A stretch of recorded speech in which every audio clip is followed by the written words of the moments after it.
अभी क्या देखो एवोगाड्रोस लॉ हम लोग स्टार्ट कर रहे हैं, ठीक है। इसकी स्टेटमेंट लिखो। Eight the same temperature and pressure, statement क्या है इसकी?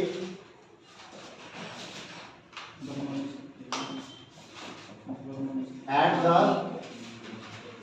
Same temperature and pressure,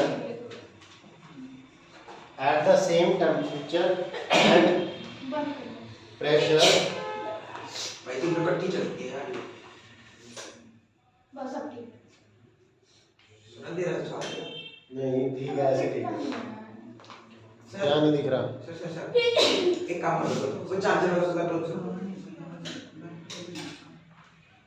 now बेटा eight the same temperature and pressure, equal volume of all gases,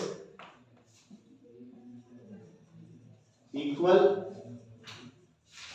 volume of all gases contain equal number of molecules, contains equal number of molecules। ये Avogadro law है। मतलब इसको हम समझ लेते हैं। Suppose करो कि आपके पास अलग अलग गैसेज हैं, ठीक है। एक ऑक्सीजन गैस है और एक नाइट्रोजन गैस है, ऐसे दो गैसेस ले लो अलग अलग। दोनों का बेटा टेम्परेचर सेम है, दोनों का प्रेशर भी सेम है। दो गैसेस हैं, दोनों का टेम्परेचर और प्रेशर क्या है, दोनों के लिए सेम है। और दोनों गैसेस की वॉल्यूम भी सेम है, दोनों गैसेस की वॉल्यूम इक्वल है, ठीक है। टेम्परेचर भी सेम है, प्रेशर भी सेम है और वॉल्यूम इक्वल है। तो दोनों गैसेस के अंदर जो नंबर ऑफ मॉलिक्यूल्स होंगे वो भी सेम होंगे, इक्वल होंगे।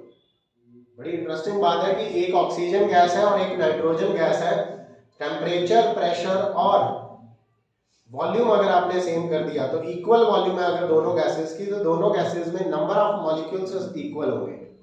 यानी कि गैस के नेचर पे डिपेंड नहीं कर रहा, नंबर ऑफ मॉलिक्यूल्स गैस के नेचर पे डिपेंड नहीं करता है, वो डिपेंड करता है टेम्परेचर, प्रेशर और वॉल्यूम पे। यही बात है ना। वरना अगर नेचर पे डिपेंड कर रहा होता तो ऑक्सीजन और नाइट्रोजन दो अलग अलग गैसेज हैं, तो दोनों के नंबर ऑफ मॉलिक्यूल्स अलग अलग होने चाहिए थे। बट हमने कहा कि नेचर पे तो डिपेंड नहीं कर रहा है, ये लॉ कह रहा है नेचर पे डिपेंड नहीं कर रहा, वो डिपेंड कर रहा है टेम्परेचर, प्रेशर और वॉल्यूम पे। तो अगर आपका टेम्परेचर और प्रेशर और वॉल्यूम दोनों गैसेज का इक्वल है तो दोनों गैसेज में नंबर ऑफ मॉलिक्यूल्स भी इक्वल होंगे। आ रही है मेरी बात समझ? दोनों गैसेज में नंबर ऑफ मॉलिक्यूल्स भी इक्वल होंगे। इसको बोला जाता है एवोगाड्रोस लॉ, ठीक है। अब हम इस लॉ का करने जा रहे हैं प्रूफ। स्टेटमेंट हो गई, अब इसको प्रूफ करेंगे। तो मान लो consider equal volume of two gases, consider equal volumes of two gases, consider equal volume of two gases at the same pressure and temperature, at same pressure and temperature. दोनों का प्रेशर, टेम्परेचर सेम है और दोनों की volume भी same है। हमने दो गैसेस ले ली। अब बेटा मान लो लेट m1 क्या है, mass of one molecule of gas 1, mass of one molecule, एक मॉलिक्यूल का मास है m1 गैस 1 के। जो फर्स्ट गैस है उसके एक मॉलिक्यूल का मास m1 है। ऐसे ही m2 क्या हो गया, mass of one molecule of gas 2, gas 2 के एक मॉलिक्यूल का मास m2 है।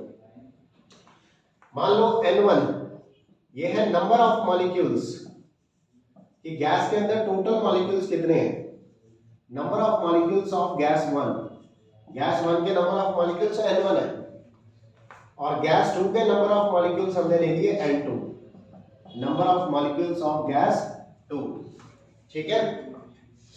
बाकी बेटा प्रेशर दोनों गैसेस का P है और टेम्परेचर दोनों गैसेस का T है, लेकिन मासेस अलग अलग है और नंबर ऑफ मॉलिक्यूल्स हमने मान लिया n1 और n2। पहले हम मान के चल रहे हैं कि अलग अलग है, बात समझ रहे हो बेटा? देखो तो क्या करना है हमने प्रूफ, हमने ये प्रूफ करना है n1 और n2 इक्वल है। हमने प्रूफ करना है n1 और n2 इक्वल है। हमने यही तो बोला कि अगर वॉल्यूम सेम है, प्रेशर सेम है, टेम्परेचर सेम है, तो दोनों गैसेस में नंबर ऑफ मॉलिक्यूल्स भी इक्वल होंगे। तो अगर हम किसी तरह ये प्रूव कर पाए कि n1 n2 के इक्वल है तो हमारा एवोगैड्रो लॉ प्रूफ हो जाएगा। ठीक है कि नहीं? बात पकड़ में आ रही है? Equal volume of two gases contain equal number of molecules at same temperature and pressure, ये एवोगैड्रो लॉ है। ठीक है, आओ स्टार्ट करते हैं। यहां तक कोई डाउट है? इसके बाद हम काइनेटिक गैस इक्वेशन यूज करेंगे। यूजिंग काइनेटिक गैस इक्वेशन जो हमने पहले डिराइव की हुई है, यूजिंग काइनेटिक गैस इक्वेशन हम लिख सकते हैं pressure into volume. Pressure V लिया है, वॉल्यूम V ले लिया। हम लिखते हैं pressure into volume is equal to mass m into n, m1 into n1 into v1 square, यही होता है, और 1/3 भी आता है। याद है ना बेटे? यही तो है ideal gas equation. 1/3 m into n into RMS speed square. यहाँ पे v1 क्या है वो आप साइड में लिख लो। v1 एक्चुअल में RMS स्पीड है गैस 1 की, पहली गैस की RMS स्पीड है v1। ठीक है, अच्छा इसी तरह दूसरी गैस की प्रेशर उसका भी P है, दूसरी गैस का वॉल्यूम उसका भी V है, लेकिन उसके एक मॉलिक्यूल का मास m2 है, उसके अंदर नंबर ऑफ मॉलिक्यूल्स n2 हैं, और उनकी वेलोसिटी जो है RMS स्पीड जो है, सॉरी वेलोसिटी नहीं स्पीड, RMS स्पीड जो है वो v2 स्क्वायर है। ठीक है, v2 है। तो v2 क्या हो गया यहाँ पे? RMS स्पीड ऑफ गैस 2, दूसरे गैस की है। मुझे नहीं लगता इसमें कोई प्रॉब्लम है क्योंकि हम पहले डिराइव कर चुके हैं। ये बहुत इंपॉर्टेंट इक्वेशन है इस चैप्टर की, kinetic gas equation Pv is equal to 1/3 m into n into v RMS square. याद है ना? तो पहली गैस के लिए लिखा, दूसरी गैस के लिए लिखा। ओके, क्योंकि प्रेशर वॉल्यूम दोनों के सेम है इसलिए हम राइट हैंड साइड को इक्वल कर सकते हैं क्योंकि लेफ्ट हैंड साइड सेम है। ठीक है, तो इन दोनों को इक्वेट किया अगले स्टेप में, विच इंप्लाइज यहाँ क्या आएगा 1/3 m1 n1 v1 square, 1/3 m1 n1 v1 square is equal to 1/3 m2 n2 v2 square. तो बेटा 1/3 से 1/3 कट गया, हमारे पास क्या रह गया? हमारे पास रह गया m1 n1 v1 square is equal to m2 n2 v2 square. इसको हम फर्स्ट इक्वेशन नाम दे देते हैं। मुझे नहीं लगता यहाँ तक कोई प्रॉब्लम होगी। m और n को तो हम बिग m से डिनोट करते थे, तो इसमें हम कर नहीं सकते? बिग m से हाँ कर सकते हो, तो फिर पर मैंने आपको बोला था ना ज्यादा बेटर कौन सा है, m इनटू n अलग अलग करके लिखना। हाँ, उसमें हमने स्मॉल n यूज किया था टोटल नंबर ऑफ मॉलिक्यूल्स के लिए, यहाँ कैपिटल N यूज किया है, थोड़ा सा सिंबल हमने हल्का सा चेंज किया है, वैसे सेम है। देखो अगर इस इक्वेशन को ऐसे लिखते हैं Pv is equal to 1/3 m into v RMS square. ठीक है, सही है इक्वेशन, क्योंकि कैपिटल M टोटल मास है। बट मैंने आपको जो बोला था कि आप प्रेफर करोगे ऐसे याद करो, m into n into v RMS square. यहाँ पे m है mass of one molecule, n है नंबर ऑफ मॉलिक्यूल्स, तो m इनटू n बन गया ना कैपिटल M। अगर एक मॉलिक्यूल का मास m है और वहां पर टोटल n मॉलिक्यूल्स हैं तो टोटल मास बन गया m इनटू n। तो ऐसे करके याद रखोगे तो वो ज्यादा बेटर है, मेरा एक्सपीरियंस कहता है कि ज्यादा बेटर है as compare to that.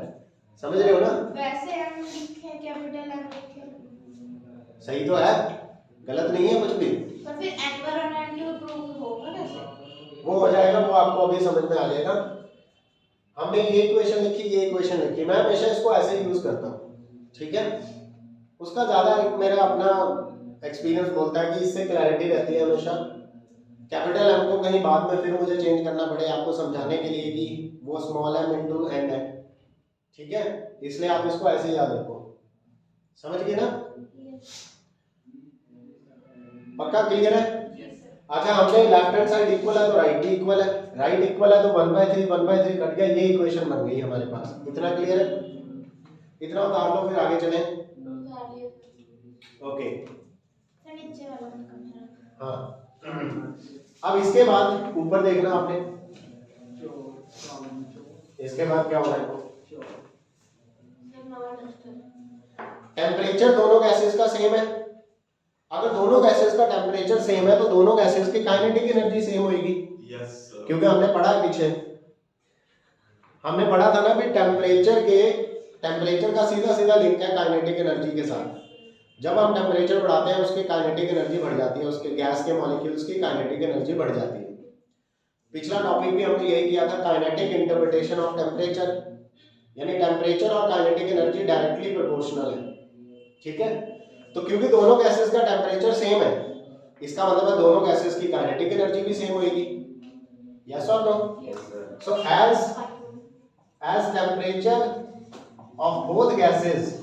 as temperature of both gases are same, therefore kinetic energy gas 1 की is equal to kinetic energy of gas 2।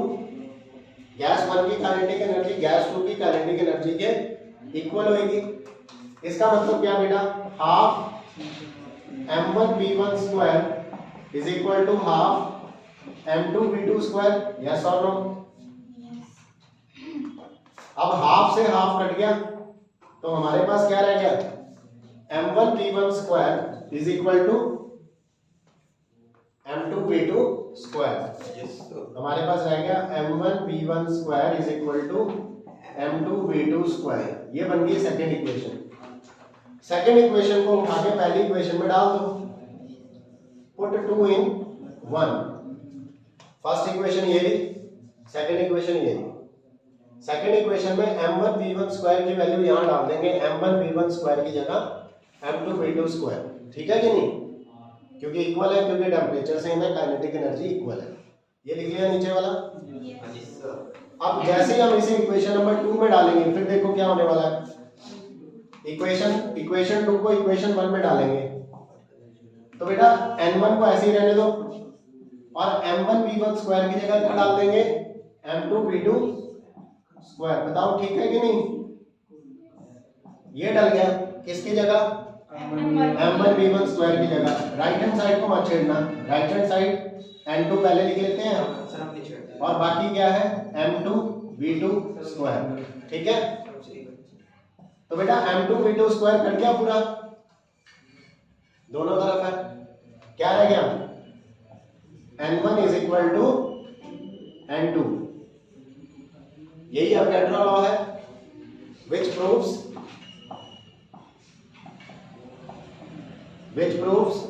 Avogadro's law। बताओ समझ आया या नहीं? अब आपको ये बात की क्लैरिटी होगी कि अगर वॉल्यूम सेम है, देखो अगर वॉल्यूम सेम है, प्रेशर भी सेम है, तब हम इन दोनों को इक्वेट कर सकते थे, तो हमारे पास ये इक्वेशन आई। फिर हमने कहा टेम्परेचर भी सेम है, और अगर टेम्परेचर भी सेम है तो m1v1 स्क्वायर m2v2 स्क्वायर के इक्वल है, जिसकी वजह से वो कट गया और बचा क्या,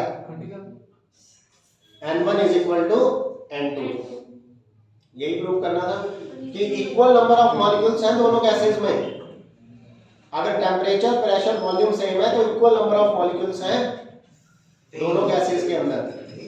मतलब आप दुनिया की कोई भी दो गैसें उठा लो, दोनों को same temperature, same pressure, same volume की लो, तो उनके अंदर नंबर ऑफ मॉलिक्यूल्स भी सेम होंगे।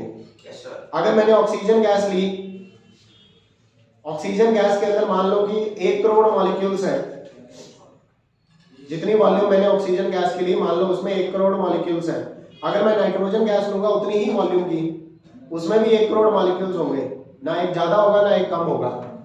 यही कहता है एवोगाड्रोस लॉ। या मैं कार्बन डाइऑक्साइड गैस लूं तो उसमें भी 1 करोड़ मॉलिक्यूल्स होंगे, उतने टेम्परेचर पे, उतनी प्रेशर पे, उतनी वॉल्यूम पे। यानी नेचर पे सब डिपेंड नहीं करता है। आपने गैस बदल दी, नेचर बदल दिया, नेचर पे डिपेंड नहीं करता है, डिपेंड करता है प्रेशर पर, वॉल्यूम पर और टेम्परेचर पर। समझ में आ रही है मेरी बात? यही है एवोगाड्रोस लॉ। ज्यादा बड़ा टॉपिक नहीं है, स्टेटमेंट है और उसका प्रूफ है। उतार दो इसको फटाफट।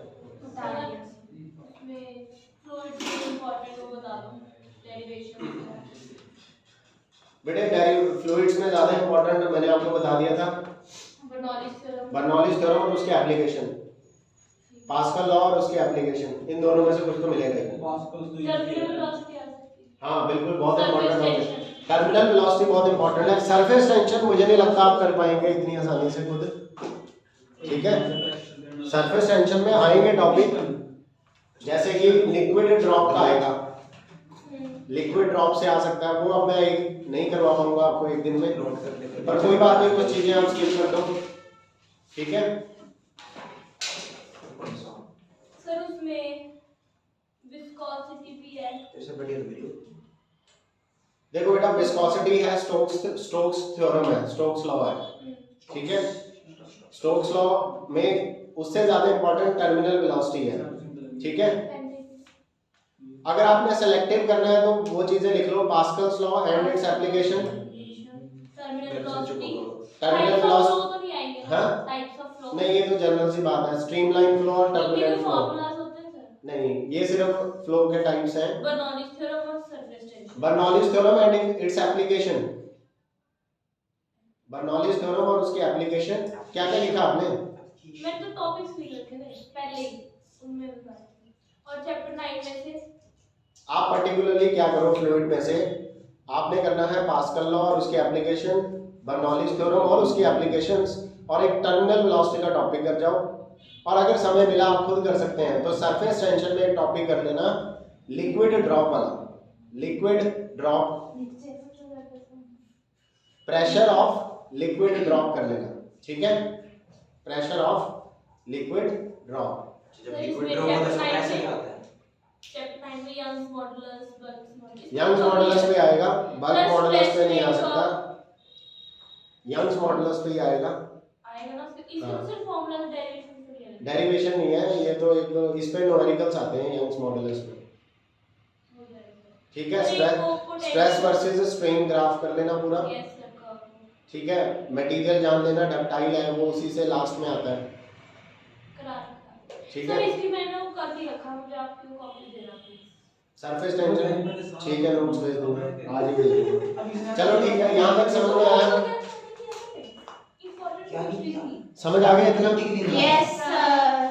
तो एवोगैड्रो लॉ खत्म हुआ, अगला हम खत्म करते हैं mean free path. Sir elastic potential energy. हाँ, वेरी इंपॉर्टेंट। पोटेंशियल एनर्जी कोई भी हो, चाहे स्प्रिंग पोटेंशियल एनर्जी हो, ग्रेविटेशनल पोटेंशियल एनर्जी हो, इलास्टिक पोटेंशियल एनर्जी हो, तीनों इंपॉर्टेंट है। और पॉइसन रेशियो, पॉइजन रेशियो तो बताया आपको, गामा सीपी बाय सीपी। वही करो फॉर्मूला। हैं? पॉइजन रेशियो रहने दो, मतलब ऐसा सच नहीं पूछते, इतना इंपॉर्टेंट नहीं है। स्ट्रेस और स्ट्रेन कितने टाइप्स हैं, इसके फॉर्मूलाज। हाँ, उनका ग्राफ इंपॉर्टेंट है। चैप्टर 11 तो मैंने वैसे कर ही रखा है। कितना लगे? बस ये वैसे तो लास्ट टॉपिक है मीन फ्री पाथ, पर सर आगे भी करवाएंगे। एक टॉपिक मैंने छोड़ दिया था, आपको आता होगा, वो फटाफट 2 मिनट का काम है, okay. Work done in compressing a gas, ठीक है। पर मीन फ्री पाथ को समझो थोड़ा ध्यान से। मीन फ्री पाथ, आ जाओ फटाफट, इधर आ जाओ। समझ गए ना आप? फ्लूइड में आपने मुझसे पूछा, बाकी आपको सारा करना चाहिए क्योंकि मैंने तो सारा कराया है। नहीं कराया था आपने, अलग कराया फ्लूइड्स में अभी क्या। तभी बता रहा हूँ, फ्लूइड का मैंने बोला तो है, फ्लूइड का मैंने आपको टॉपिक बता दिया, ठीक है। टर्मिनल वेलोसिटी जरूर कर लेना, ठीक है। और बर्नौलीज थ्योरम और उसकी एप्लीकेशन जरूर कर लेना। एप्लीकेशन में क्या है, एग्जांपल बस। जैसे वेंचुरी मीटर है उसको एक बार देख लेना, पास्कल लॉ में हाइड्रोलिक लिफ्ट वो तो मैंने कराया है। हाँ, तो पास्कल लॉ के तो सारे करवा रखे हैं, बर्नौलीज थ्योरम की एप्लीकेशन कर लेना, ठीक है। चलो coming back to this topic, mean free path. Mean free path denote करते हैं इसको लैम्डा मीन से। मीन फ्री पाथ क्या बेटा, इसकी definition, it is the average distance travelled, it is the average, mean है तो एवरेज तो होगा ही, it is the average distance travelled by a molecule of gas, it is the average distance traveled by a molecule of gas between two successive collisions, मतलब दो consecutive collisions के बीच में जितना भी डिस्टेंस रहता है, average distance travelled bye a molecule of gas between two successive collisions is called mean free path. अब इसको थोड़ा समझते हैं, फिर इसके लिए भी एक डेरिवेशन करेंगे ना। बेटा मान लो ये गैस के कुछ मॉलिक्यूल्स हैं, ये हमने क्या ले ली, ये क्या है, हमने एक गैस ले ली,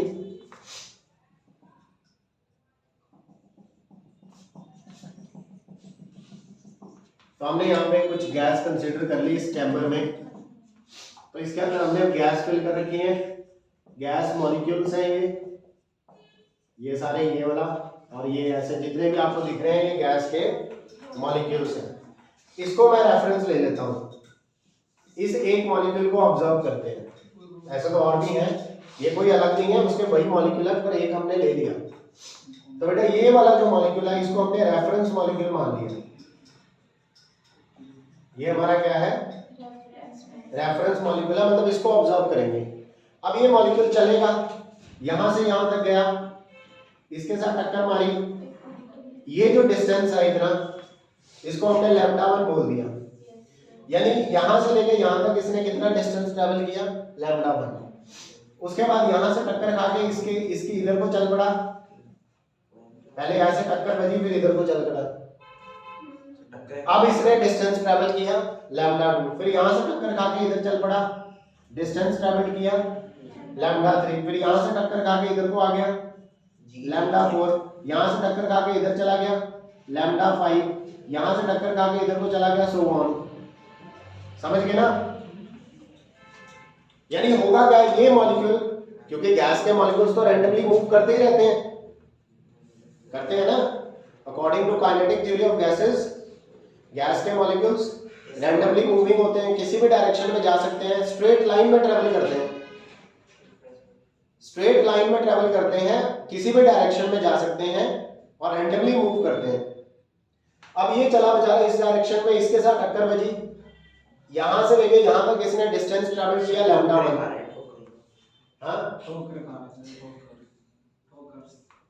हाँ, इसके बाद फिर यहां से कॉलिजन होने के बाद यहां चला, कितना डिस्टेंस ट्रेवल किया λ2, फिर यहां से कॉलिजन के बाद यहां चला, कितना डिस्टेंस ट्रेवल किया λ3, और ऐसे ही क्या सब जगह डिस्टेंस सेम ट्रेवल करेगा बिटवीन टू कॉलिजन्स। जो ये डिस्टेंस ट्रेवल कर रहा है क्या हर जगह सेम है या अलग अलग है? अलग अलग होगा, ऑब्वियस सी बात है, पता नहीं मॉलिक्यूल किस लोकेशंस पर है। आ रही है बात समझ? तो हमें इसका एवरेज निकालना है, हमें क्या निकालना है, एवरेज निकालना है, उसी को बोलते हैं मीन फ्री पाथ, मीन निकालना है। यानी जितना ये डिस्टेंस ट्रेवल कर रहा है, अगर हम इन सभी का क्या कर लें, मीन निकाल लें, तो हमें क्या मिल जाएगा, मीन फ्री पाथ मिल जाएगा। आ रही है बेटे बात समझ में? बनाओ फटाफट डायग्राम। अब आप मेरी बात ये सुनो, क्या ये इतना आसान है कि हम मीन फ्री पाथ निकाल पाएंगे? क्या हम मैथ्स के फॉर्मूला से जैसे मीन निकालते हैं, lambda is equal to λ1 plus λ2 plus λ3 plus λ4 and so on divided by n, ऐसा हम नहीं निकाल पाएंगे। ये बड़ी लॉजिकल बात है। गैस के अंदर कितने करोड़ों मॉलिक्यूल्स हैं, हम कब तक ये नापते चलेंगे, है कि नहीं? तो हम कोई और फॉर्मूला निकालेंगे, आज तक हमने सारे फॉर्मूले प्रेशर के टर्म्स में, वॉल्यूम के टर्म्स में या टेम्परेचर के टर्म्स में तो निकाले हैं इस चैप्टर में, तो इसका भी फॉर्मूला उसी के टर्म्स में निकालेंगे, मीन फ्री पाथ का। हाँ, मतलब वही है कि इन सभी का मीन ले लोगे तो मीन फ्री पाथ मिलेगा, मीनिंग तो वही है।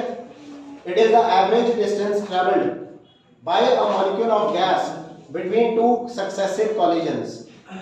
दो कॉलिजन्स के बीच में जितना भी ये डिस्टेंस ट्रेवल करता है, उन सबका अगर हम मीन ले लें, मीन, तो हमें लैम्डा मीन मिल जाएगा। समझे या नहीं समझे? Yes sir. कुछ बच्चे फोन पे बिजी हैं, चलो कोई बात नहीं। अरे नहीं सर, दीदी ने कुछ भेजा था, काम था करते। ऊपर वाला लिख लिया होगा सर, सब कुछ लिख लिया। ये सिर्फ डेफिनेशन पर्पस से, अगर हम बोलें कि इसी फॉर्मूला से आप कैलकुलेशन करो, ये चीज पॉसिबल नहीं है। हालांकि लैम्डा मीन का मतलब क्या है, लैम्डा मीन का मतलब है बेटा lambda 1 plus lambda 2 plus lambda 3 plus lambda 4 plus so on plus lambda n whole divided by n। यही है, पर इस फॉर्मूला से हम कैलकुलेशंस नहीं कर सकते। कांटा मार ये तो ऑब्वियसली जनरल सी बात है, कितने डिस्टेंसेस हम मेजर कर सकते हैं, करोड़ों मॉलिक्यूल्स हैं गैस के अंदर, तो हमें कोई और फार्मूला चाहिए। इसका मतलब यही है, पर फार्मूला वही और चाहिए। समझ गए कि नहीं? ये तो होगी बेटा डेफिनेशन। यहाँ पे आप देख सकते हो वेयर लैम्डा 1 लैम्डा 2 ये क्या है एंड सो ऑन। ये फ्री पाथ है, मीन फ्री पाथ नहीं है, ये फ्री पाथ है, फ्री पाथ। इन सब का मीन बन जाता है मीन फ्री पाथ। ये सब क्या है? Free paths between two collisions, between two consecutive collisions। मतलब दो एक साथ होने वाली कॉलिजन्स के बीच के फ्री पाथ है। फ्री का मतलब है यहां से लेके यहां तक के बीच में कहीं भी कोलाइड नहीं कर रहा। तो ये जो डिस्टेंस है ये फ्री पाथ है, ये फ्री पाथ है, ये फ्री पाथ है, सारे फ्री पाथ है। इन सब का मीन बन जाता है मीन फ्री पाथ। ये तो बात समझ गए ना? है ये होगी डेफिनेशन। अब इसकी करेंगे डेरिवेशन, एक्सप्रेशन निकालेंगे।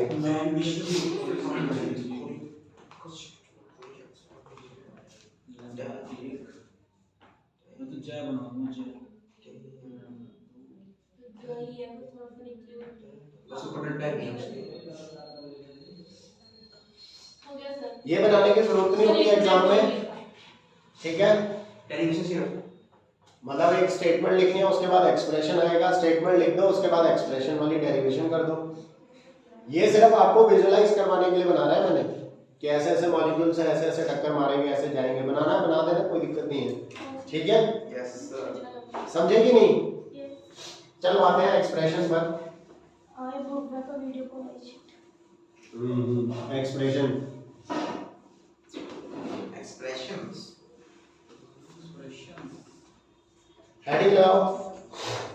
डेफिनेशन और फिर डेरिवेशन बुद्धियो यार लाइक यार expression for mean free path, expression for mean free path. Lambda mean के लिए एक्सप्रेशन निकालना है, ठीक है?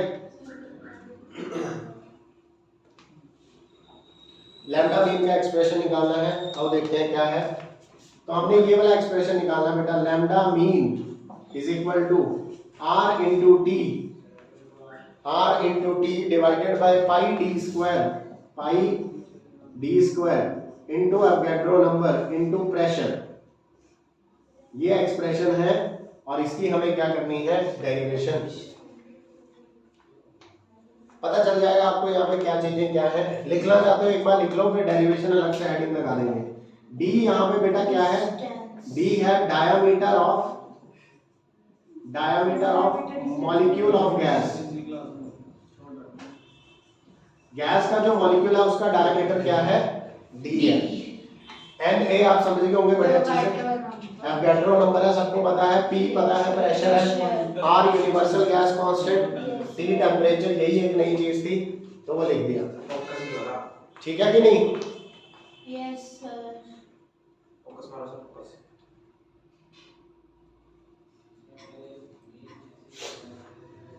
ठीक है बेटे, समझ गए कि नहीं समझे? समझ गए। ये एक्सप्रेशन हमने डिराइव करना है। अब इसकी डेरिवेशन करते हैं। एक्सप्रेशन लिख लिया, अब लिखो इसकी डेरिवेशन।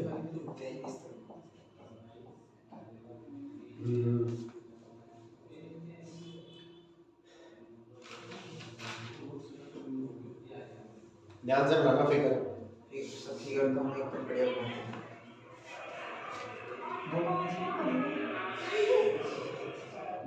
बेटे एक सिलेंडर, इमेजिनरी सिलेंडर ले रहे हैं। सर ये स्टैंडर्ड है।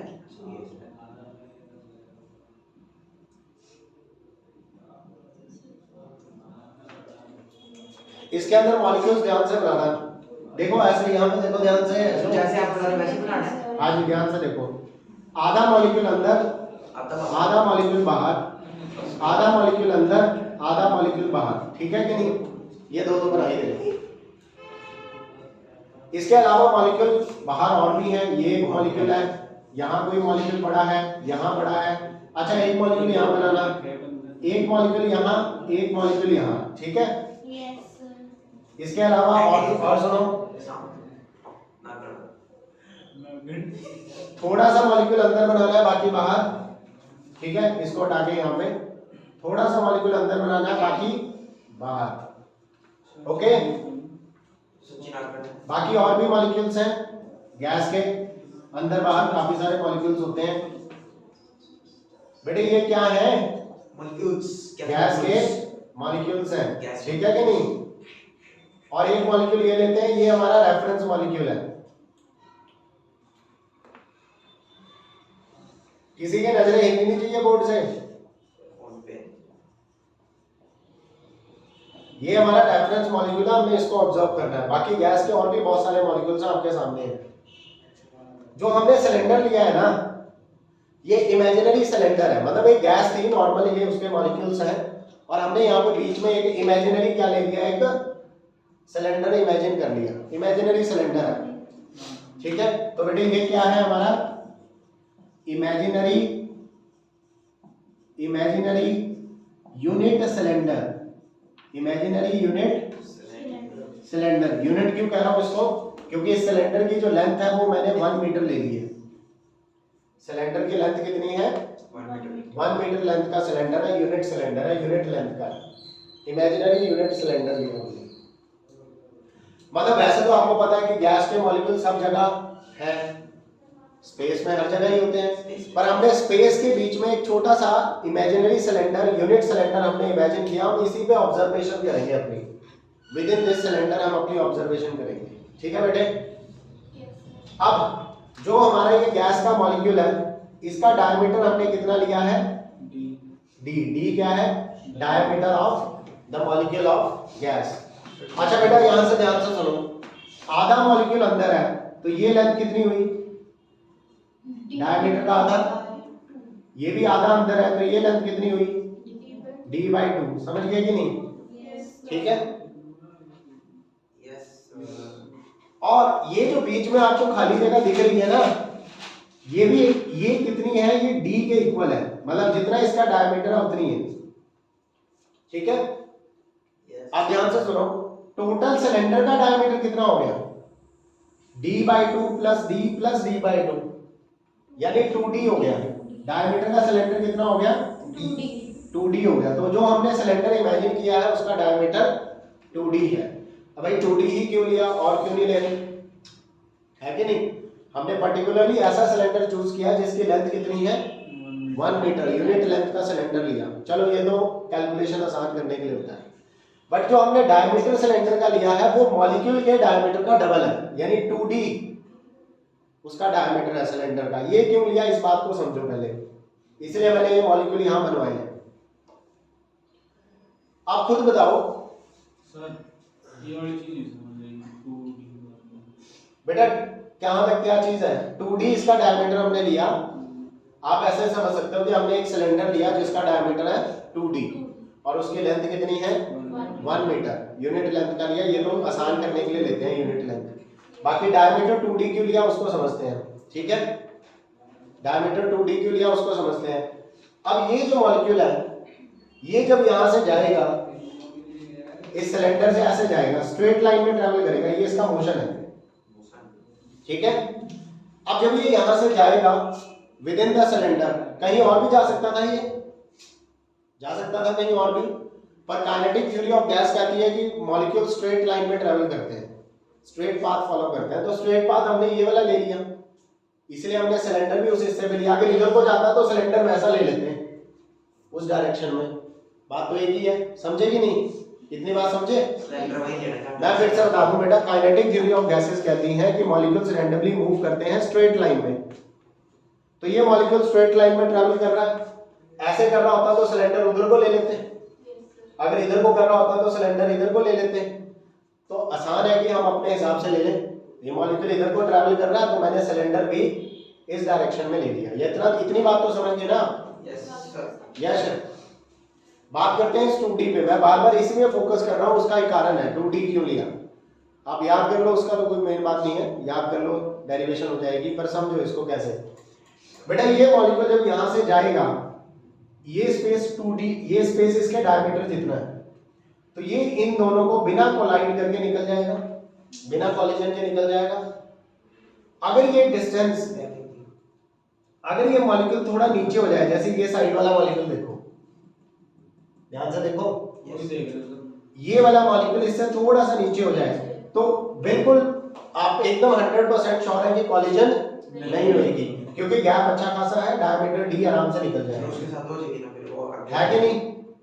इन दोनों का तो आपको श्योर है कि कॉलिजन नहीं होने वाली। इन दोनों में कंफ्यूजन है कि बिल्कुल टच करके निकलेगा, हो सकता है कि कॉलिजन हो जाए, चांसेस है 50% है कि नहीं? बिल्कुल बिल्कुल उतना ही रास्ता है, जितना इसका डायमीटर है उतना ही गैप है बीच में, ये बिल्कुल उनको टच करके निकलेगा।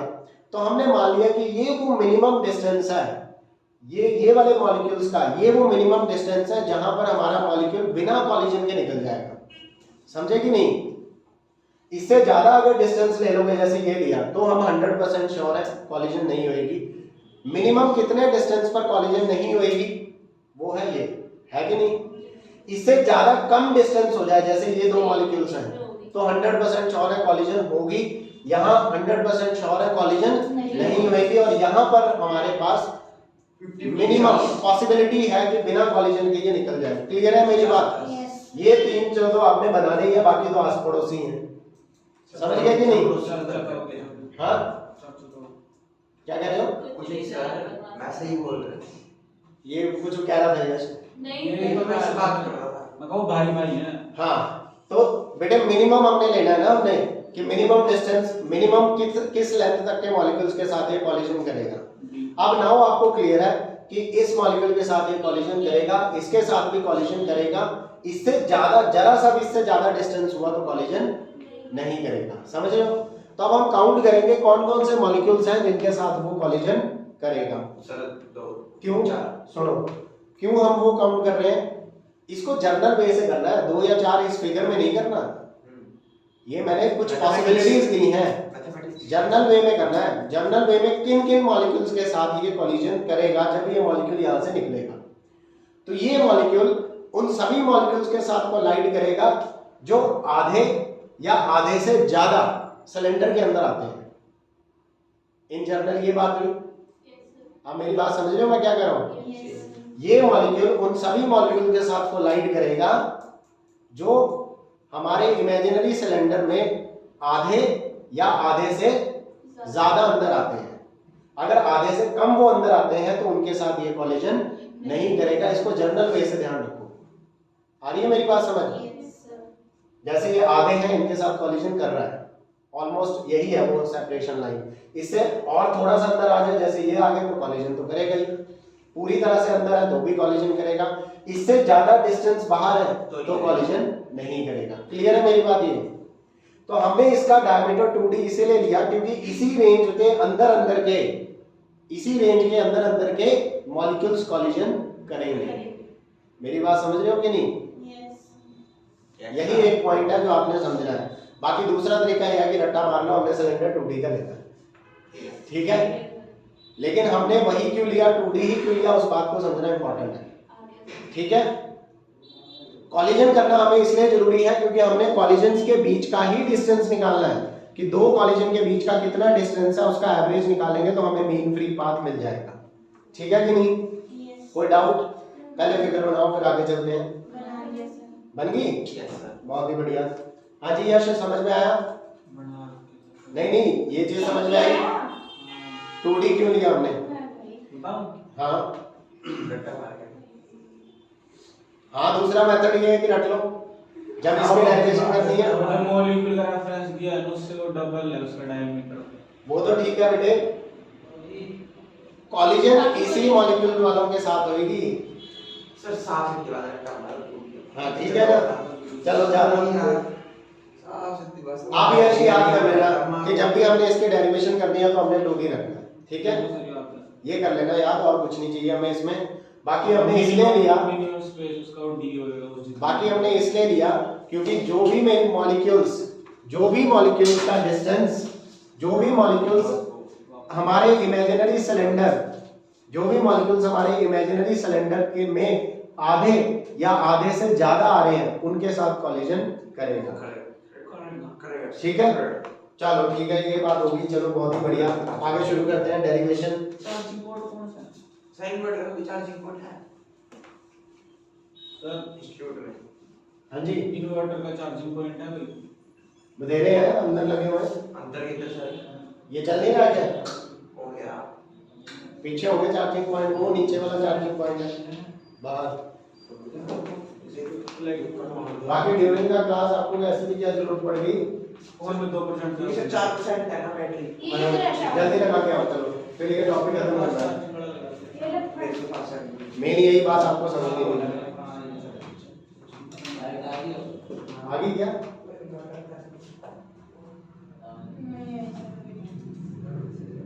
कब तक हो जाएगी नेशनल? 26 आओ बेटे डेरिवेशन शुरू करें। बंदे गायब हो गए क्लास में से। लेट डी क्या बेटा? ध्यान से समझना। लेट डी क्या है? Diameter of molecule of gas. Gas के मॉलिक्यूल का डायमीटर डी है। उसके बाद हमने क्या किया? Consider a unit cylinder, consider a unit cylinder whose diameter is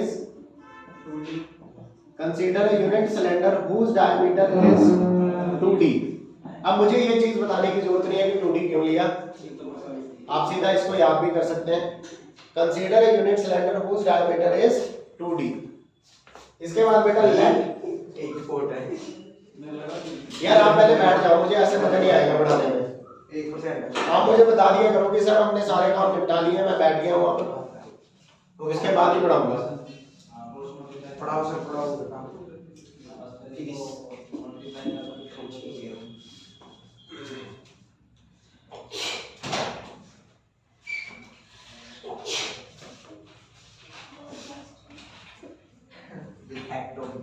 now D जो है that is diameter of molecule of the gas. फिर हमने एक यूनिट सिलेंडर लिया जिसका डायमीटर कितना है? 2D है। ठीक है, उसके बाद let x is equal to number of molecules per unit volume. Let x is equal to number of molecules per unit volume.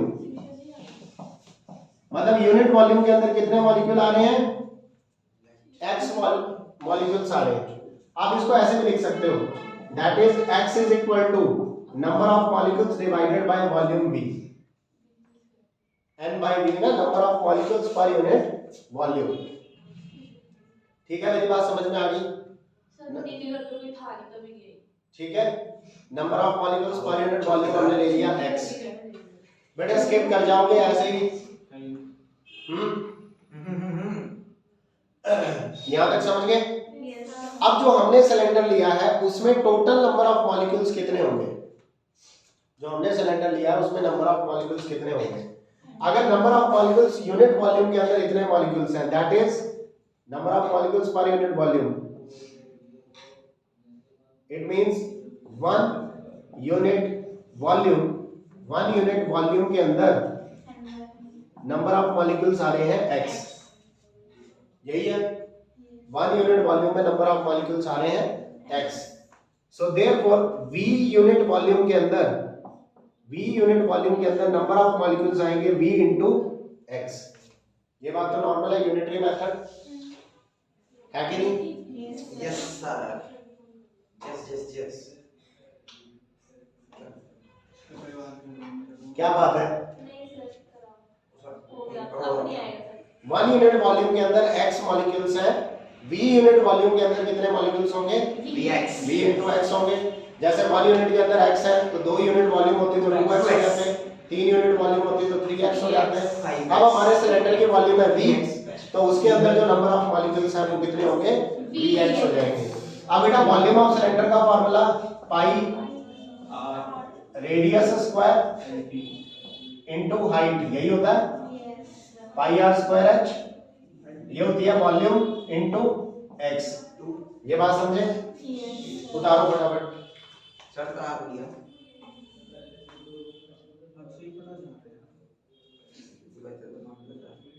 यही फार्मूला होता है वॉल्यूम ऑफ सिलेंडर का, pi are square H.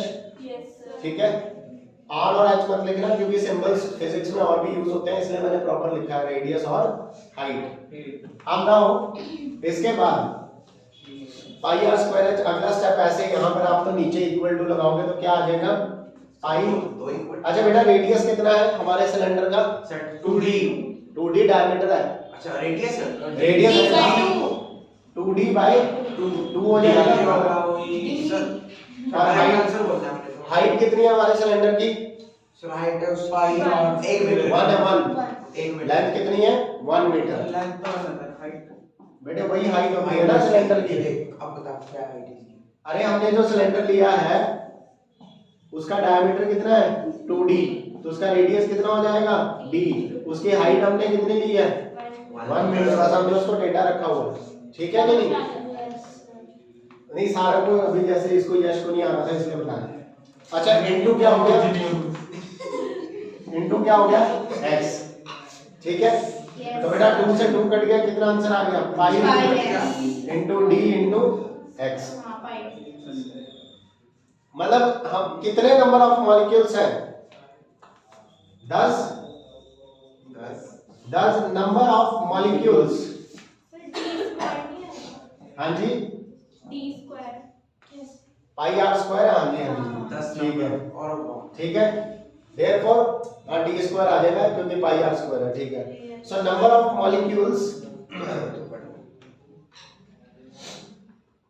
number of molecules inside the cylinder, number of molecules inside the cylinder हमने निकाल लिया finally, कितना आ गया? पाई into D square into x. ये हो गया number of molecules inside the cylinder. यहाँ तक समझ गए? Yes, sir. कोई स्टेप कोई ना आया हो समझ में? एक तो दैट समझा। ठीक है, अब और बात मेरी ध्यान से सुनो, सुनाओ सर। बनाना मत, सिर्फ समझाने के लिए बना रहा हूं। हमारा सिलेंडर ऐसे था बेटे, और इसकी लेंथ कितनी थी? 1 मीटर थी इसकी लेंथ, ये तो हमें पता है।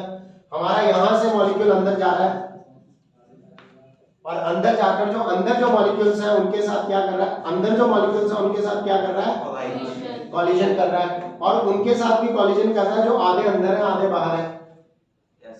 है कि नहीं? उनके साथ कैसे करेगा? उनके साथ भी कर रहा है क्योंकि मिनिमम वही है, उससे जरा सा भी ज्यादा डिस्टेंस हुआ तो फिर कॉलिजन नहीं होगी। याद आ रही है मेरी बात? ये छोटा सा कॉन्सेप्ट है, समझने वाली बात है ये, कि हमने डायमीटर 2d इसलिए तो लिया है सिलेंडर का, समझ गए बेटे? इससे डबल लो, उसमें हाँ। दो आ सके जब उसके बीच में से एक जा सके। वो सारे मॉलिक्यूल्स जो सिलेंडर के अंदर है। D वाला। हाँ अब आया समझ लो D वाला। हाँ, चलो बहुत ही बढ़िया, Congratulations। ठीक है। अब जो मॉलिक्यूल थोड़ा सा भी बाहर है, 2d से ज्यादा बाहर है, मतलब जिसका आधा हिस्सा से ज्यादा बाहर है, उसके साथ कॉलिजन के चांसेस ना के बराबर है, इसलिए वो नहीं ले रहा। आधा आधा एक हो गया और एक ठीक है, अब ये कॉलिजन ये कर रहा है, ध्यान से सुनो, कॉलिजन हो रही है। जब हमारा मॉलिक्यूल कॉलिजन कर रहा है, कितने नंबर ऑफ मॉलिक्यूल्स हमारे सिलेंडर में ये निकाल लिया हमने कि इस सिलेंडर के अंदर हमारे इतने सारे मॉलिक्यूल्स हैं, ठीक है। अब इनके साथ कॉलिजन करेगा, इन सभी के साथ कॉलिजन करेगा। हमने वही मॉलिक्यूल निकाले हैं, याद रखो, हमने वही मॉलिक्यूल निकाले हैं जिनके साथ कॉलिजन कर रहा है, मतलब ये हमारा मॉलिक्यूल, क्योंकि बाहर वाले या उससे 2d से ज्यादा वो बाहर वाले डिस्टेंस वाले हमने लिए ही नहीं, ठीक है। इन सभी के साथ ये क्या करेगा? कॉलिजन करेगा, ठीक है कि नहीं? इसका मतलब है यहां से लेकर यहां तक 1 मीटर डिस्टेंस कवर करने तक, 1 मीटर डिस्टेंस कवर करने तक इसने कितनी नंबर ऑफ कॉलिजन्स की होंगी? जितने नंबर ऑफ मॉलिक्यूल्स होंगे उतनी ही की होंगी। आ रही है बात समझ में? हाँ जी सर। क्योंकि हमने उतने ही नंबर ऑफ मॉलिक्यूल्स निकाले हैं जिनके साथ वो कॉलिजन कर रहा है, तो number of collisions is equal to number of molecules. Number of collisions is equal to number of molecules. तो इसी को हम अगले स्टेप में लिख सकते हैं, ध्यान से लिखना, which implies, ये लाइन के बाद, number of collisions which implies number of collisions in traveling, number of molecules in traveling, कितना डिस्टेंस ट्रैवल करेगा यहां से यहां तक 1 metre, number of collisions in traveling 1 meter distance is equal to pi d square into x। ठीक है कि नहीं बेटे, ये बात समझने वाली है, जितने नंबर ऑफ मॉलिक्यूल्स हैं उतनी ही नंबर ऑफ कॉलिजन्स हो रही हैं, क्योंकि हमने लिए ही वो मॉलिक्यूल्स हैं जिनके साथ कॉलिजन हो रही है। हमने वॉल्यूम ही ऐसी सेलेक्ट की है ना सिलेंडर की, हमने सिलेंडर की वॉल्यूम ही ऐसी सेलेक्ट की है कि जो कॉलिजन्स करेंगे मॉलिक्यूल्स वही लेने हैं। तो जब हमने नंबर ऑफ मॉलिक्यूल्स निकाल ली कि इतने मॉलिक्यूल्स हैं उस वॉल्यूम के अंदर, इसका मतलब इतनी नंबर ऑफ कॉलिजन्स वो करेगा। कितना डिस्टेंस ट्रैवल करते करते 1 मीटर डिस्टेंस ट्रैवल करते करते। ठीक है कि नहीं? अब इसको थोड़ा आसान वर्ड्स में लिख सकते हैं, और करके, और pi D square into x, pi into D square into x metres distance travelling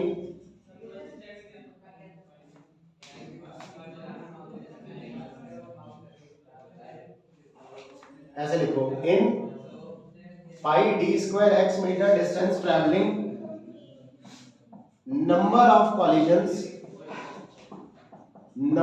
collisions is equal to number of collisions तो ये थी ना, हाँ उल्टा छोड़ो, सॉरी गड़बड़ हो गई। इसको ऐसे करके लिखेंगे, पेज फाड़ देंगे और कुछ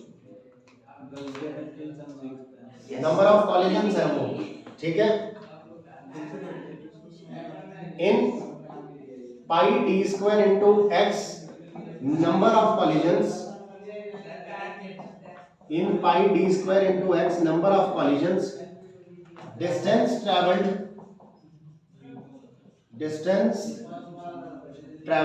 is equal to 1 meter। मतलब उसको उल्टा करके लिखा है, और करके उसको उल्टा करके लिखा है। यानी हमने कहा 1 मीटर डिस्टेंस ट्रैवल में इतनी कॉलिजन्स कर रहा है, तो हमने उसको उल्टा लिख दिया कि इतनी नंबर ऑफ कॉलिजन्स करने के लिए उसने जो डिस्टेंस ट्रैवल किया है वो है 1 मीटर। ठीक है कि नहीं? ठीक है, बताओ कोई डाउट है? इसको ऐसे भी लिख सकते हैं, देखो इसको, ये चीज थी हमारी number of molecules inside the cylinder, इतने, जितने नंबर ऑफ मॉलिक्यूल्स हैं उतने ही नंबर ऑफ कॉलिजन्स हैं। अब क्योंकि हमारे सिलेंडर की लेंथ 1 मीटर है, तो हमने कहा 1 मीटर डिस्टेंस कवर करते करते उसने इतनी कॉलिजन्स की। इसको उल्टा करके लिखा कि इतनी नंबर ऑफ कॉलिजन्स करने के लिए उसने डिस्टेंस ट्रैवल किया है 1 मीटर। ठीक है, अब हम निकालेंगे एक कॉलिजन करने के लिए उसने कितना डिस्टेंस ट्रैवल किया होगा। एक कॉलिजन करने के लिए उसने कितना डिस्टेंस ट्रैवल किया होगा यूनिटरी मेथड से। अगर इतने कॉलिजन्स में 1 मीटर डिस्टेंस कवर करता है, then so in one collision, in one number of collisions, यानी एक कॉलिजन में ही उसने जो डिस्टेंस ट्रैवल किया होगा वो कितना होगा बेटे? 1 into 1 divided by this, 1 into 1 divided by this, ऐसे होता है ना यूनिटरी मेथड। तो क्या आएगा? 1 divided by pi into D square into x meters. इतने डिस्टेंस उसने, एक कॉलिजन को करने के लिए उसने इतना डिस्टेंस कवर किया होगा। ज्यादा कोई बड़ी डेरिवेशन नहीं है, बस छोटी छोटी चीजें हैं, समझने की बात है। सर कुछ नहीं डेढ़ सर ये यहाँ तो इजी लगती है, पेपर ये एकदम नहीं याद है। मेरे को वर्क एनर्जी वाली याद थी, कैसे ना कैसे करके वो ये फाइनल माइनस समझे? करना है, राइट? Yes sir. वो ही नहीं। देखो आपको मैं शुरू से एक बार फिर से गो थ्रू करा दूं मोटा मोटा। हमने सबसे पहले माना कि हमारे उस सिलेंडर के अंदर पर यूनिट वॉल्यूम कितने मॉलिक्यूल्स हैं। तो हमने कहा x मॉलिक्यूल्स हैं। How many molecules are there in the cylinder per unit volume? x molecules हैं। तो अगर यूनिट वॉल्यूम के अंदर x मॉलिक्यूल्स हैं, तो टोटल सिलेंडर के अंदर जिसकी वॉल्यूम v है उसके अंदर कितने नंबर ऑफ मॉलिक्यूल्स होंगे? तो हमने कहा इतने मॉलिक्यूल्स हैं। Volume into x, volume into x किया तो हमारे पास ये रिजल्ट आया। अब जितने नंबर ऑफ मॉलिक्यूल्स हैं उतनी ही नंबर ऑफ कॉलिजन्स हो रही हैं, क्योंकि हमने सिलेंडर के अंदर उतने ही मॉलिक्यूल्स लिए हैं जिनके साथ कॉलिजन्स हो रही हैं। हमने शुरू में ही उसकी डायमीटर 2d लिया इसलिए, ताकि जितने नंबर ऑफ मॉलिक्यूल्स निकलेंगे उतनी ही नंबर ऑफ कॉलिजन्स हो। तो हमने कहा नंबर ऑफ मॉलिक्यूल्स इतने हैं उतनी ही नंबर ऑफ कॉलिजन्स हो रही हैं। अब क्योंकि सिलेंडर की लेंथ 1 मीटर है तो हमने कहा 1 मीटर लेंथ के अंदर इतनी कॉलिजन्स होती हैं, इतनी collisions is equal to length 1 meter. तो हम चाहते हैं कि एक कॉलिजन में कितना डिस्टेंस कवर होगा, यूनिटरी मेथड से निकाल दिया 1/d² इनटू x। क्या ये एक कॉलिजन में जो डिस्टेंस ट्रैवल हो रहा है यही तो है मीन फ्री पाथ। बेटे यहां से मॉलिक्यूल शुरू हुआ, यहां से शुरू हुआ, यहां से चलना शुरू हुआ, डिस्टेंस ट्रैवल कर रहा है, इधर लगे कॉलिजन, यही तो है मीन फ्री पाथ। जब तक कि अच्छा यहां से कॉलिजन हुई, फिर आगे जाने लगा, एक और कॉलिजन हुई, तो इन कॉलिजन्स के बीच में, यानी एक कॉलिजन के बीच में जो उसने डिस्टेंस ट्रैवल किया है यही तो है मीन फ्री पाथ। यानी ये जो है ये मीन फ्री पाथ ही है जो हमने निकाला। एक कॉलिजन में कितना डिस्टेंस ट्रैवल हुआ है that is mean free path. समझ रहे हो मेरी बात? यस और नो? लिख लिया सारा? यस चलो आते हैं।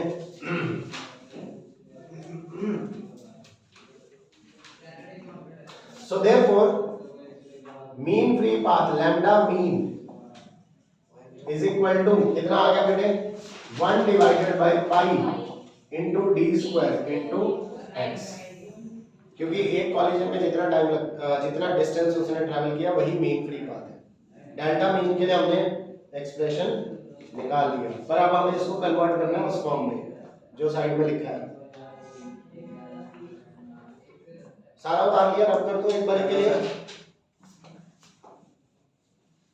जितनी बड़ी ये डेरिवेशन लग रही है उतनी बड़ी है नहीं है ये। हाँ सर देख चलो देखिए ये बड़ी है। एक ही चीज को हम घुमा के अलग अलग तरीके से लिख रहे हैं बस। सीधे सारा लिखना पड़ेगा इसको एक चीज। हाँ ज्यादा बड़ी नहीं है। भाई 1.5 को बेच दिया, ज्यादा बड़ी नहीं है। मुझे आपको पता है। बेटा हमें पता है PV इज इक्वल टू क्या होता है nRT। तो यहां से हम निकाल सकते हैं n/v की वैल्यू आएगी, n/v की वैल्यू आएगी p/RT। ठीक है कि नहीं? अच्छा n/v क्या है, ध्यान से सुनो। n/v है नंबर ऑफ मोल्स, r है तो n क्या हो गया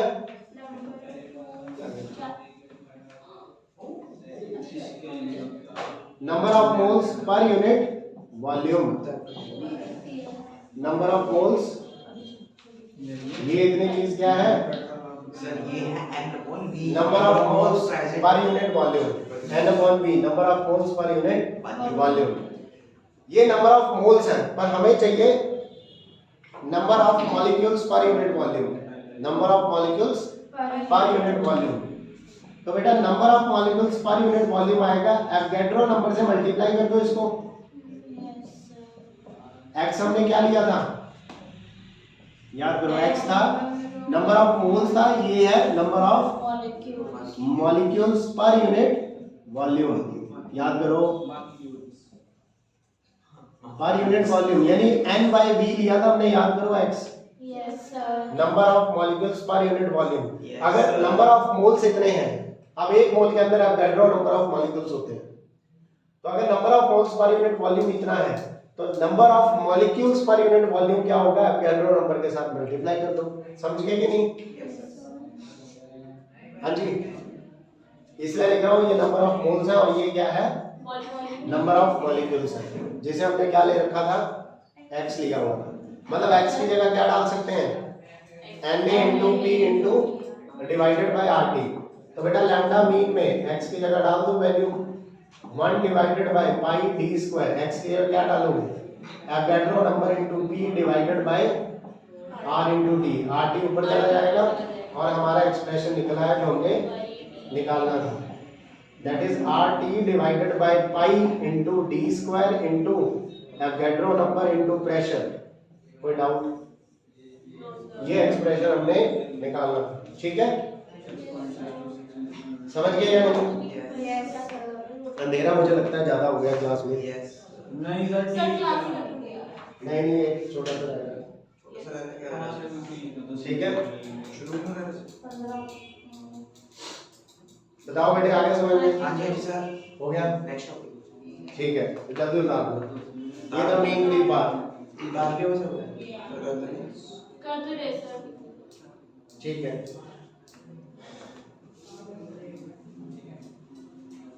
नाउ नेक्स्ट टॉपिक डालो, work done in compressing a gas.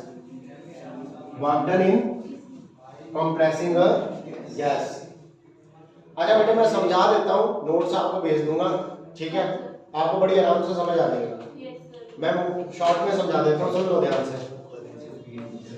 बेटा इसमें दो केस होंगे। हमने जो टॉपिक करना है वो ये है, work done in compressing a gas. Work done in compressing a gas. इसमें दो केस होंगे। इसमें जो पहला केस होगा वो होगा कांस्टेंट टेम्परेचर पर, एट कांस्टेंट टेम्परेचर। मतलब हम क्या करेंगे, हम गैस को कंप्रेस करेंगे लेकिन उसका टेम्परेचर क्या रखेंगे, कांस्टेंट रखेंगे। इस केस में जब हम वर्क डन निकालेंगे तो ये फॉर्मूला है PdV, आइसोथर्मल एक्सपेंशन में निकाला था ना हमने वर्क डन, वही डेरिवेशन है, वही डेरिवेशन है। लिखे सर अभी। लिखना नहीं है, सुन लो, ठीक है? अब बेटा PV इज इक्वल टू क्या होता है, nRT, समझ रहे हो? तो यहां से P क्या निकलेगा, nRT बाई V। तो ये वैल्यू यहां डाल देंगे, इंटीग्रेशन हो जाएगी V1 से V2 तक, nRT by V into dV, ठीक है? क्योंकि टेम्परेचर कांस्टेंट है तो nRT बाहर आ जाएगा, तो हमारे पास बचेगा nRT और integration of 1 by V dV, ठीक है? 1 बाई V की integration natural log V, 1 by V की इंटीग्रेशन नेचुरल लॉग V, और इसकी लिमिट्स डालनी है कहां से कहां तक, V1 से लेकर V2 तक। अगर आपने आइसोथर्मल एक्सपेंशन की डेरिवेशन की है, ये वही है। आइसोथर्मल में टेम्परेचर कांस्टेंट होता है, वही डेरिवेशन है। वहां हमने कहा कि पहले वाली वॉल्यूम V थी और बाद में एक्सपैंड होके वॉल्यूम होगी V2। अब उल्टा है, पहले वॉल्यूम V1 थी, कॉम्प्रेस होके वॉल्यूम हो गई है V2, पर कोई भी चेंज नहीं आ रहा। वॉल्यूम पहले बढ़ रही थी, अब कम हुई है। आ रही है बात समझ? डेरिवेशन सेम है, कुछ नहीं है। अब upper limit minus lower limit डाल दो, क्या आएगा work done, nRT natural log V2 minus natural log V1। और लॉग की प्रॉपर्टी होती है, लॉग की प्रॉपर्टी होती है, इसको ऐसे भी लिख सकते हैं nRT natural log V2 upon V1। समझ गए कि नहीं? ये निकल गया work done in compressing a gas. हमने गैस की वॉल्यूम V1 थी, हमने उसको कंप्रेस करके उसकी वॉल्यूम V2 कर दी, ठीक है? इनिशियल वॉल्यूम V1 थी, कंप्रेस होने के बाद वॉल्यूम V2 हो गई, हमने कम कर दी उसकी वॉल्यूम। ये वर्क डन निकला कब, कांस्टेंट टेम्परेचर पे, ठीक है? फिर दूसरा केस इसमें आता है कांस्टेंट प्रेशर पर, केस 2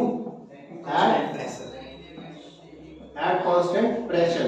ऐसा नहीं है कि आपने टॉपिक नहीं किए हुए, कांस्टेंट टेम्परेचर पर आइसोथर्मल के केस में हमने किया था, बट इसको हम एक जगह पे अभी क्लब कर रहे हैं, क्योंकि जब ये टॉपिक आएगा कि find the work done in compressing a gas, तो आपको दोनों केस इकट्ठे करने हैं।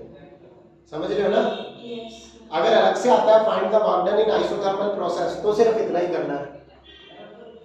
आइसोथर्मल मतलब टेम्परेचर जहां कांस्टेंट है, बट अगर कंप्रेसिंग अ गैस का केस आता है तो दोनों केसेस करने पड़ेंगे, केस 1 और केस 2 कांस्टेंट प्रेशर पर। कांस्टेंट प्रेशर पर देखो बेटा, वर्क डन क्या निकलेगा, वही सेम PdV। अब क्योंकि प्रेशर हमारा क्या है, कांस्टेंट है, तो सीधा बाहर आ जाएगा, सीधा ही बाहर आ जाएगा। प्रेशर इंटीग्रेशन रह जाएगी किसकी, सिर्फ dV की। अच्छा dV की इंटीग्रेशन क्या होती है, V, तो वर्क डन आएगा P इंटू V, और लिमिट्स डाल दोगे कहां से कहां तक, V1 से V2 तक, तो वर्क डन आएगा P V2 माइनस V1। दो ही केस है। ठीक है, दो ही केस है, कांस्टेंट प्रेशर पर और कांस्टेंट टेम्परेचर पर। वॉल्यूम तो कांस्टेंट हो नहीं सकती क्योंकि कंप्रेस कर रहे हैं, तो वॉल्यूम तो चेंज होगी, ऐसा नो? तो इसमें दोनों केस करने हैं। आपने ये किए हुए हैं, पहले किए हुए हैं ना, याद आ रहा होगा। Isothermal process, isobaric process. I repeat, isothermal process का वर्क डन, आइसोबारिक प्रोसेस का वर्क डन। कांस्टेंट टेम्परेचर और उसमें हाँ ये कांस्टेंट टेम्परेचर पर है, ये कांस्टेंट प्रेशर पर है, और ये जो फार्मूला हम यूज करते हैं ये यूनिवर्सली वैलिड है, किसी भी थर्मोडायनेमिक प्रोसेस में ये चलेगा, इंटीग्रेशन ऑफ पी डीवी। समझ रहे हो? Yes sir. ये मैंने इसलिए आपको कराया कि आपको पता चल जाए कि अगर बाई चांस उन्होंने लिख दिया कि find the work done in compressing a gas, क्योंकि मेंशन कर रखा है टॉपिक इस चैप्टर में, तो आपको दोनों केसेस सॉल्व करने हैं, करवाने की जरूरत नहीं थी मुझे, ये मैं बोल देता कि आइसोथर्मल और आइसोबारिक वाले वर्क डन दोनों निकाल देना। ठीक है, समझ गए ना? तो यहाँ आपका ये चैप्टर हो गया over, kinetic theory of gases, है ना? हाँ ठीक है। Thank you. अब आपने इसमें एक क्यू पार्टीशन लॉ था, वो हम पहले कर चुके हैं, वो तो लास्ट चैप्टर वो इसी चैप्टर का टॉपिक है। बाकी ओके।